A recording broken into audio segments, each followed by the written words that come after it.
including what's in plain view. Answer to 1984 is 1776.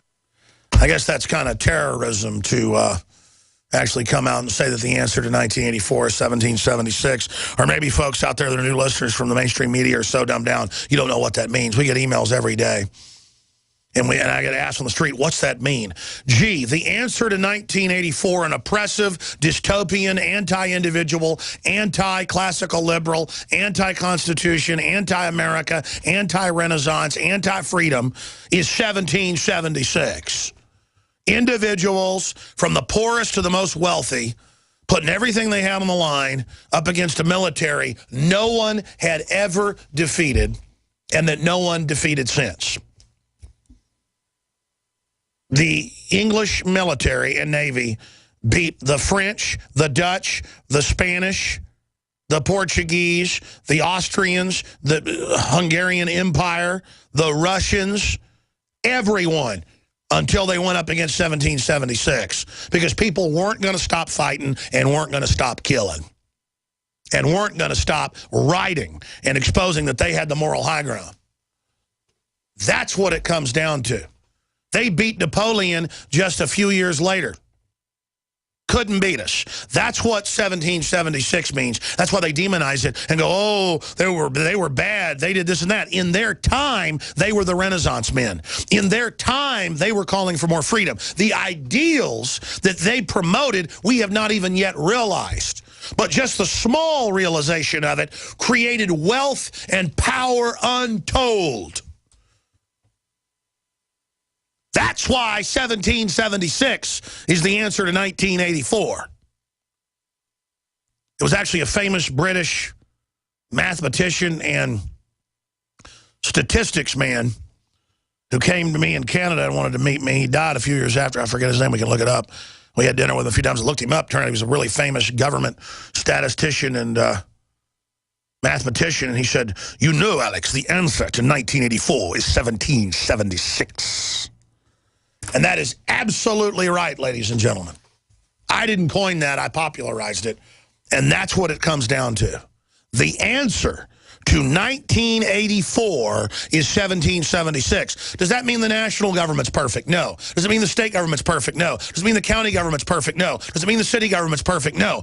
Does it mean your local housing authority's perfect? No. It's all being centralized now under UNESCO, under the UN, under Agenda 21 treaty to remove any local control. And that's why the feds will stand down, let everything get worse, and then demand more power and trillions more funding over the next decade. The same response in Australia, the same response in Europe, the same response all over. Bring in the people that have Ebola, let them spread it in the hospitals, now happening. In Australia, in Spain,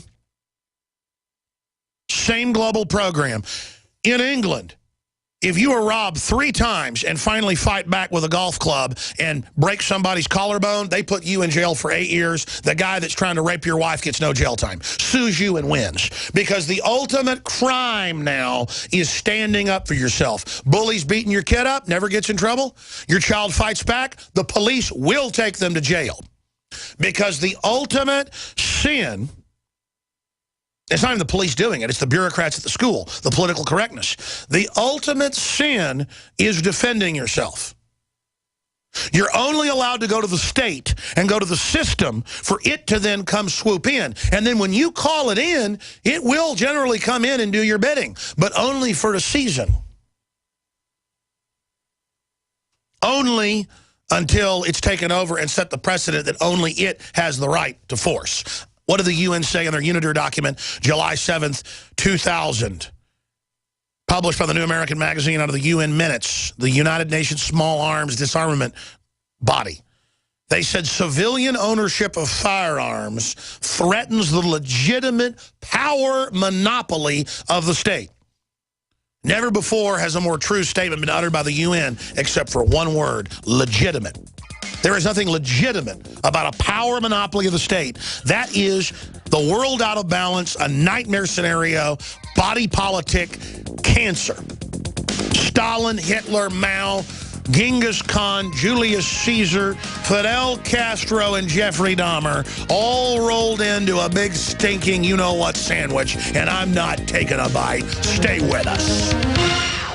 Do you lay awake at night and worry about the health and safety of you and your loved ones? Do you wonder what would happen if you weren't able to get to a hospital or doctor? How can you keep your family safe against the deadly pathogens that are beginning to emerge in the world today? Give yourself peace of mind with Supernatural Silver. Supernatural Silver is turning heads around the world as a new weapon in the fight against bacteria, viruses, and fungus. Supernatural Silver can be taken internally or used topically to help the body's own immune system fight off disease much more effectively. Supernatural Silver has been tested at independent universities and laboratories around the world and has been proven to be safe and highly effective against some of the planet's deadliest pathogens. There is no better product to have in your home for daily use or emergency preparedness. Go to supernaturalsilver.com, use the code SILVER2014 for 20% off, and give yourself and your loved ones a fighting chance with Supernatural Silver. Does advertising on the Genesis Communications radio network actually bring positive results? Let's ask Thomas Baldrick from Freeze Dry Guy. And do the GCN listeners let you know they heard your ad? Customers do let us know they've heard Freeze Dry Guy ads on GCN. They seem to be very loyal listeners to GCN, and they stay with those shows, and subsequently they stay with our business too. Looking for positive results? Contact Lee Wickenhauser at 877-996-4327, extension 107.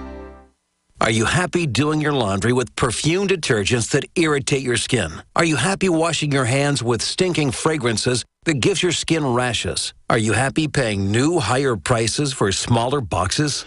Find your happiness today with our 1 to 4 year supply of pure soaps or our 1 to 2 month sampler with bar soap, shampoo, laundry, and dish soap at 5starsoap.com.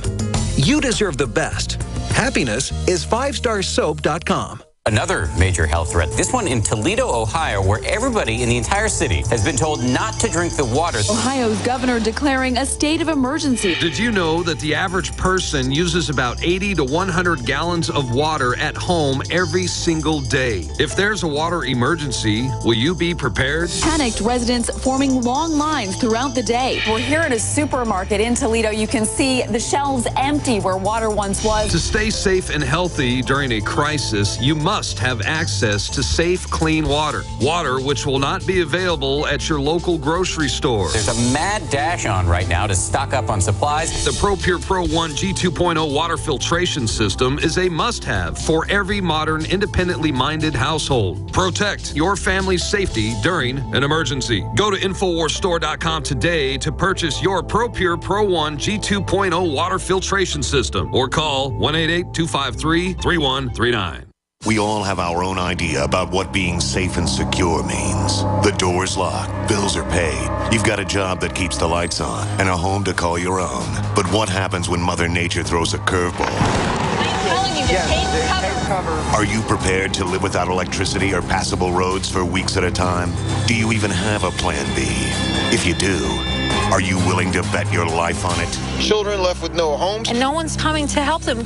The first step towards self-reliance in the face of disaster is a visit to MyPatriotSupply.com. There you'll find the absolute best prices on storable foods, non-GMO seeds, emergency water filtration devices, and so much more. All orders over $49 qualify for free shipping in the lower 48 states. Call 866-229-0927. That's 866-229-0927 and speak to one of our preparedness advisors today, or visit us at MyPatriotSupply.com. Remember, before it's time to survive, it's time to prepare. He's the T-Rex of political talk. Alex Jones on the GCN Radio Network.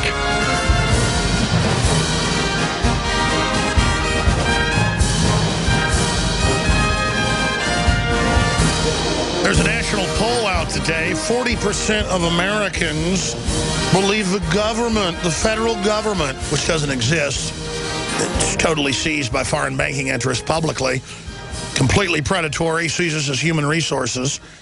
They believe the federal government will save them from Ebola. Well, if you call forced inoculations and mass illnesses and death saving you, then I guess so. If you go back to the actual numbers, we've had medical doctors on to break this down and shown the graphs of polio in this country in the 1950s. It got worse after they started the inoculations, and they just called it paralysis. My grandmother got polio 1 month after receiving the polio vaccine.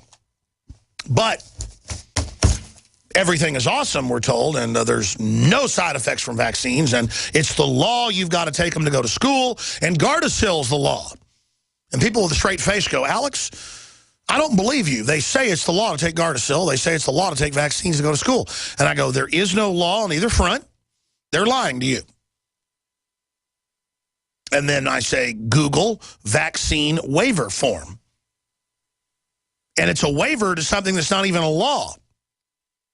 It's to policy, and then there is no law for Gardasil. It's not even recommended anymore. But it doesn't matter, see, because they have someone in a health department white lab coat get up on local TV because we trust the locals more. They're really reading a globalist script that's all centralized, and they don't even think about that. They just go do their job.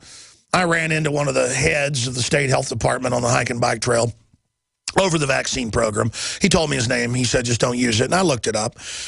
And he admitted, yeah, vaccines are hurting a lot of people, but it's just got to be done, you know, for the overall good. And I said, but a lot of the numbers and studies show it's actually worse overall. And he said, well, doesn't really matter, does it? So, see, I didn't mean to digress off. It's just that here's the Ebola stack of news, and I'll get into all the North Korea news, the latest on the Middle East news, and the economy news, and more. HHS Secretary, there may be other cases of Ebola in the United States. Well, I thought it was preposterous that this guy running around for a couple of weeks, you know, with Ebola might spread it. I mean, that's just, who would think that? Probably a conspiracy theorist. Ebola crisis. Global response has failed miserably, says World Bank chief. Jim Kim demands $20 billion fund, of course, to the private banking consolidation to give to their buddies, and says we failed miserably. Oh, see, they screwed up, and the answer is $20 billion to the IMF and World Bank, who are the governmental global fronts. They're the worldwide equivalent of the private Federal Reserve that calls itself federal. And remember 20 years ago, most people thought the Federal Reserve was really federal. Almost everyone now knows it's not federal. It's a fraud con game, just side issue. See, this is Planet Hoax, folks. It's all lies. Jim Kim demands $20 billion fund and says we failed miserably as cases in Spain and U.S. fuel fear of Western pandemic. Gee, I said they'd want IMF and World Bank money 3 months ago when all this started cranking up, and I said they'd let it get out of control if they followed their past M.O. And criminals follow a modus operandi. And now it's happening, just as we said it would. The president of the World Bank, Jim Kim, admitted on Wednesday that the international community had failed miserably in its response to Ebola virus that had killed more than 3,800 people in West Africa, and one of the crises now affecting Spain and the U.S. was going to get much worse. Why'd you bring people with Ebola into Spain and then healthcare workers are getting it? Gee, that's what we said would happen. Not because we're that smart. 2 + 2 = 4. I'm sorry. I'm the bad man. Hundreds of publications demonized us because we dare say this was coming, and they demonized Drudge as well because he dared say it. Oh, my gosh. We're so horrible. We linked to the CDC's own reports and the UN's own reports. We apologize for being dead on right again. Please, Rachel Maddow, don't call me a conspiracy theorist with your tiny viewership that has less viewers in an hour than we have in 10 minutes. Oh, you've got a short haircut and act bossy and Jezebel. Oh, I was politically incorrect. I talked to a woman in a way that was bad. You're not allowed to disagree with a woman or you're against women. I've got to vote for Hillary. You're right. You're my boss. You tell me what to do, okay? You said our kids belong to the state. You're not a fruitcake weirdo totalitarian that everyone should laugh at. I'm going to go home and cry tonight because you bossed me around. Oh, I gotta do what you say because you're so liberal. Even though by every yardstick you're a flaming fascist piece of trash, control freak, divide and conquer, maggot, failure, piece of crap. Excuse me. Excuse me! I break free of your mind control, filth! Make fun of me all you want for being red-blooded. You want people to go, oh, I better not be red-blooded, to then awaken the rest of the sheep. They don't want you to wake up and say, get out there and warn people, because then their reign of evil might end, and they might be brought to justice for their crimes! Stay with us! We're on the march.